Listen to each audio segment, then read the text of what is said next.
A Bad Case of Stripes by David Shannon.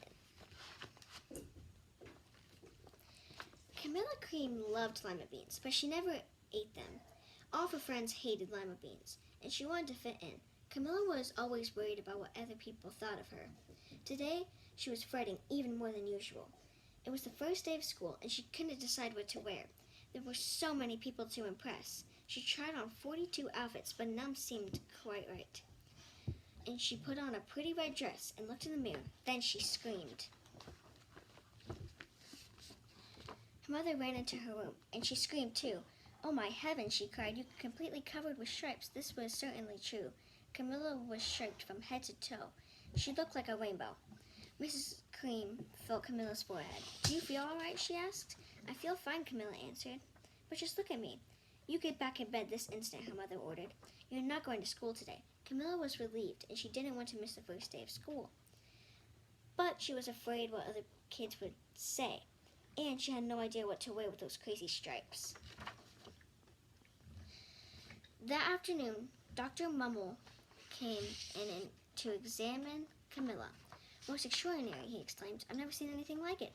Are you having any coughing, sneezing, runny nose, aches, pains, chills, hot flashes, dizziness, drowsiness, shortness of breath, or uncomfortable twitching?" "No," Camilla told him. "I feel fine." "Well then," Dr. Bumble said, turning to Miss Cream, "I don't see any reason why she shouldn't go to school tomorrow. Here's some ointment that should help her clear up those stripes in a few days. If it doesn't, you know where to reach me." And off he went.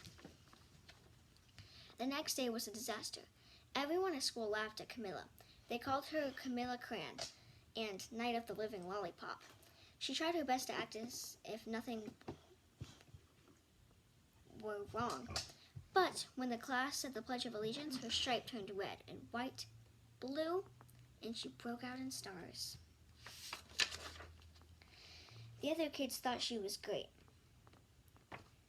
and one yelled out, "Let's see some purple polka dots." Sure enough, Camilla turned all purple polka dotty. Someone else shouted checkerboard, and a pattern of squares covered Camilla's skin. Soon enough, people were calling out different shapes and colors, and poor Camilla was changing faster than you changed channels on TV. That night, Mr. Harms, the school principal, called. "I'm sorry, Mrs. Cream," he said. "I'm going to have to ask you to keep Camilla home from school. She's just too much of a distraction. And I've been getting calls from other parents. They're afraid those stripes might be contagious." Camilla was so embarrassed that 2 days ago, everyone liked her. Now nobody wanted to be in the same room with her. Her father tried to make her feel better. "Is there anything I can get you, sweetheart?" he asked. "No, thank you," she sighed. But what she really wanted was a nice plate of lima beans, but she had been laughed at enough for one day. Well, yes, I see," Dr. Bumble mumbled when Mr. Cream phoned the next day. "I think I'd better bring in the specialists. We'll be right over." And an hour later, Dr. Bumble arrived with 4 people in long white coats. He introduced them to the Creams.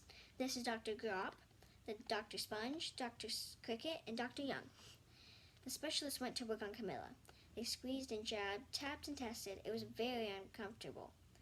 "Well, it's not the mumps," concluded Dr. Grop.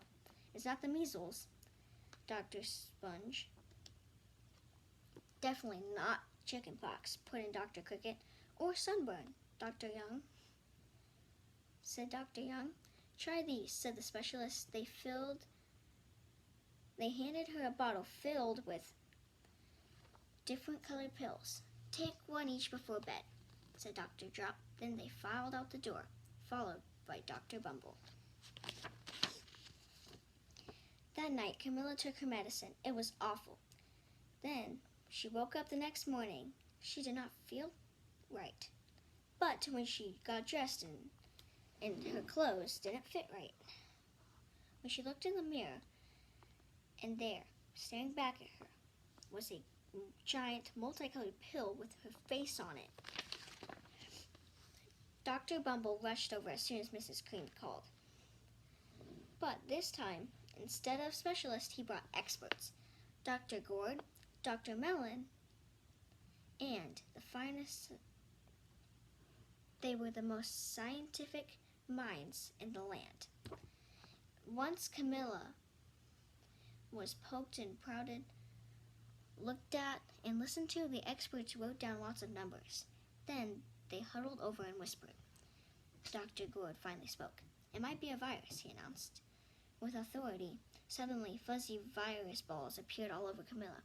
"Or possibly some form of bacteria?" said Mr. Mellon. Out popped squiggly lines of bacteria tails.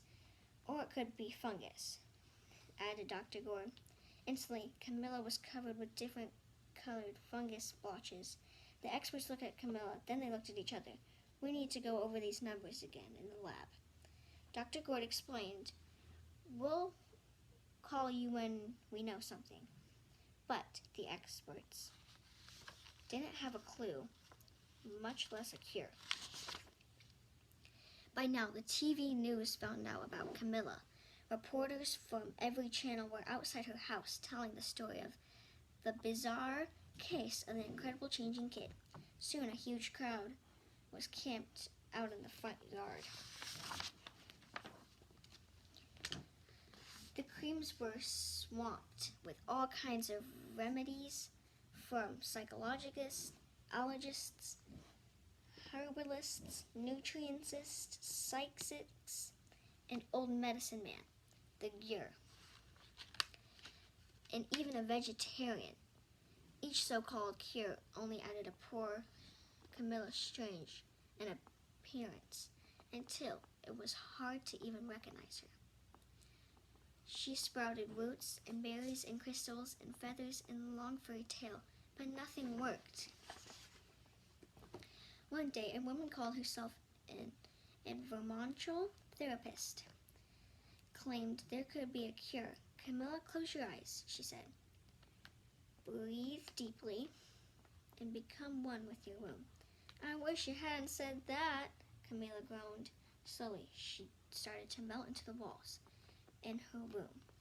Her bed became a mouth, the nose was a dresser, and 2 paintings were her eyes. The therapist screamed and ran out of the house. "What are we going to do?" cried Mrs. Cream. "It just keeps getting worse." She began to sob. At that moment, Mr. Cream heard a quiet little knock at the door. He opened it, and there stood an old woman who was just as plump and sweet as a strawberry. "Excuse me," she said brightly, "but I think I can help." She went into Camilla's room, and she looked around. "My goodness," she said with a shake of her head. "What we have here is a bad case of stripes. One of the worst I've ever seen." She pulled a container with small green beans from her bag. "Here," she said. "This might do the trick." "Are those magic beans?" said Mrs. Cream. "Oh, those magic beans? Oh, no," she replied. "This old woman, there's so much thing. There are just a plain old lima beans. I bet you'd like some, would you?" she asked Camilla. Camilla wanted a heaping full plate of lima beans. More than just anything about, but what she said was afraid to admit it. "Yuck," she said. "No one likes lima beans, especially me." "Oh dear," the old woman said sadly. "I guess I was wrong about you." She put the beans back in her bag and started toward the door. Camilla watched the old woman walk away. Those beans would have tasted so good, and began laughed after eating. Them was nothing compared to what she had been going through. She finally couldn't stand it. "Wait," she cried. "The truth is, I really love lima beans." "I thought so," the old woman said with a smile. She took a handful of beans and popped them in Camilla's mouth. Said Camilla. Suddenly, the branches, feathers, squiggly tails began to disappear. The whole room swirled around. When it stopped, there stood Camilla, and everything was back to normal. "I'm cured," she shouted. "Yes," said the old woman. "I knew the real you was in there. somewhere.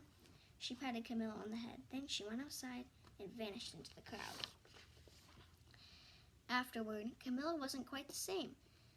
Some of the kids at her school said she was weird, but she didn't care a bit. She ate all the lima beans she wanted, and she never even had a touch of stripes again. The end.